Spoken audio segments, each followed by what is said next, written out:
nongeye kuguha ikaze nkubwira ngo ni wa musore wanyu ukomeza kugenda ubagezaho nyine za nkuru ziba zitredinga Olivier guturuka mu gihugu cya Mongolia ariko yine w'umunyarwanda wiki byayane cy'umunyamongoliya ndetse n'umunyarwanda ariko nyine ukunda igihugu cy'u Rwanda ugihozaho umutima. Nkubwira ngo rero ni kakanya n'undi tuba turi kuganira nyine ku bintu birimo biragenda bitredinga aho ngaho mu gihugu cy'u Rwanda, nubwo mba ndi muri Mongolia ariko igihugu cyanyu cyangwa se cyacu muri rusange mba nikurikirana ijana kwijana. Uyu munsi rero ni kuri wayz cyangwa se bita kiriku ni umusore uturuka Burundi, undi akaba ari umunyarwandakazi umuhanzi, undi akaba ari umuhungu uturuka mu gihugu cy'Uburundi w'umuhanzi nawe.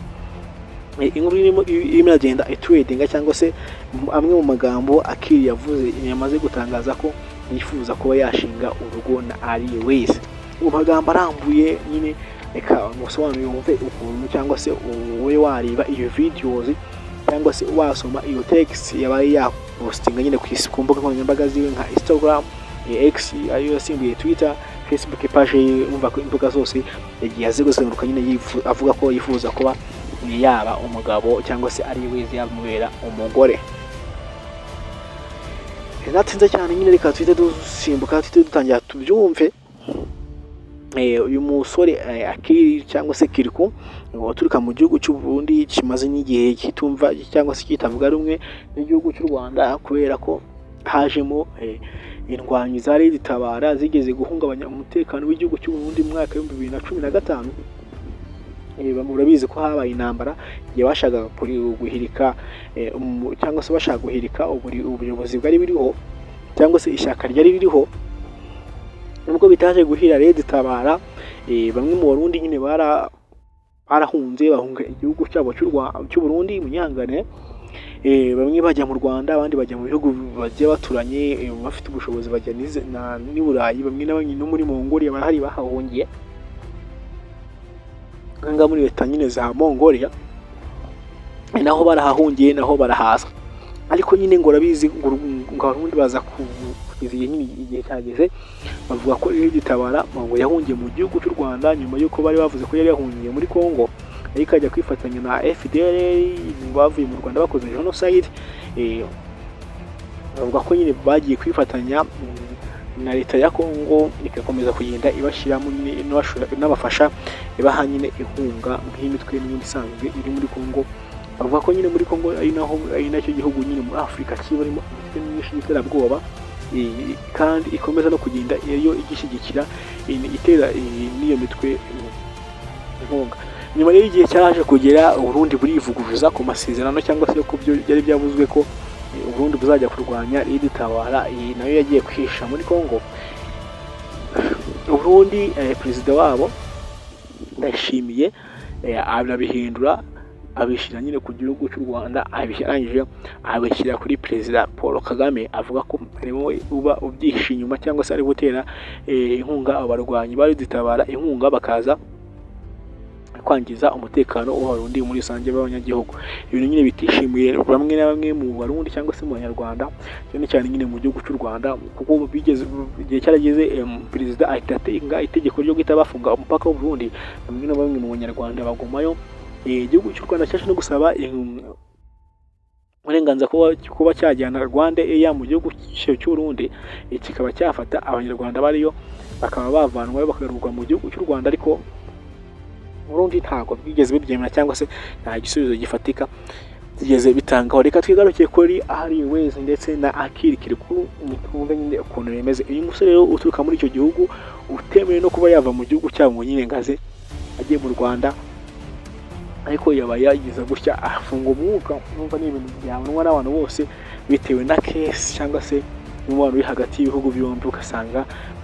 bamwe na bamwe ntabwo nyine biba byishimiye, na bamwe mu bafana bavuga ko uyu muntu nyine ameze nk'umusazi afashe umwanzuro ahubutse. Kiriku Akiri yagiye akora indirimbo n'Abanyarwanda benshi cyane ba Bruce Melody, ba Kenisol,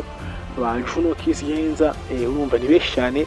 indirimbo nyinshi cyane zigiye zitandukanye n'aba Double J. Urabizi ko bagiye babaha amakorobosi kugira ngo umuziki w'aba basore nabwo umenyekane mu gihugu cy'u Rwanda nk'uko w'Abanyarwanda bigeze hanze uhita wirukana mu gihugu cy'u Burundi kuzengurutse ariko nyine igihugu byo ngibyo ntabwo kiba cyabireba ukuntu igihugu cy'u Rwanda nyine n'abahanzi muri rusange baba bashaka gutezanya imbere, ariko nyine bakazanamo ibintu by'ibibazo nk'ayo ngo umusore rero kiriku yagiye ku rubuga rwe cyangwa se ku mbuga ziwe akoresha nyine harimo Instagram,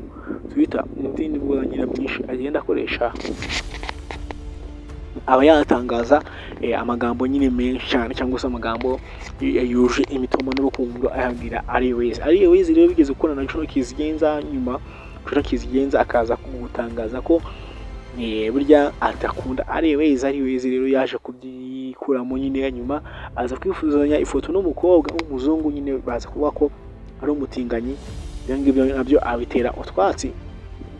Rero kiriku ibyo ngibyo byose abyirengagije, yagiye ku rubuga rwe rwa Twitter, arimo rusigaye X, ari nyine no kuri Instagram n'izindi mbuga nkoranyambaga nyine aba yakwandika nyine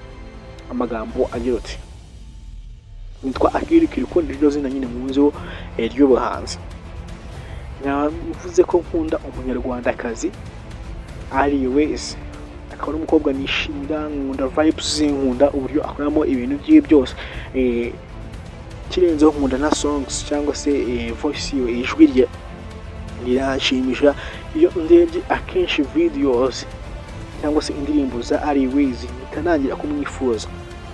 nkumva umutima wanjye urandiye cyangwa se ufite ikindi kintu uri kumbwira, njye ndimo ndabisemura mu Kinyarwanda neza kugira ngo mubyumve, ariko naje nyine kubitekerezaho cyangwa se ndiyumvira nganiza namwe bavuga ko nyine nsigaye nkunda wayz, nanjye nkurikije amarangamutima yanjye wayz, ndabizi ko ibintu bibuze kukugeraho, izi post uri buze kuzibona, ndagukunda inshuro 100,000, ndabikubwiye igishaka kibe, Abarundi bambona nabi bambona neza, ibyo ngibyo ntibibareba, ntago bateze cyangwa se ntago bakura ikiri mu mutima wanjye ngo babe bagitesha agaciro. Ndagukunda, niba ufite kunsubiza ni byiza cyangwa se ari ibibi rwose uzabimbwire, ariko umenye ko nyine mbikubwiye ko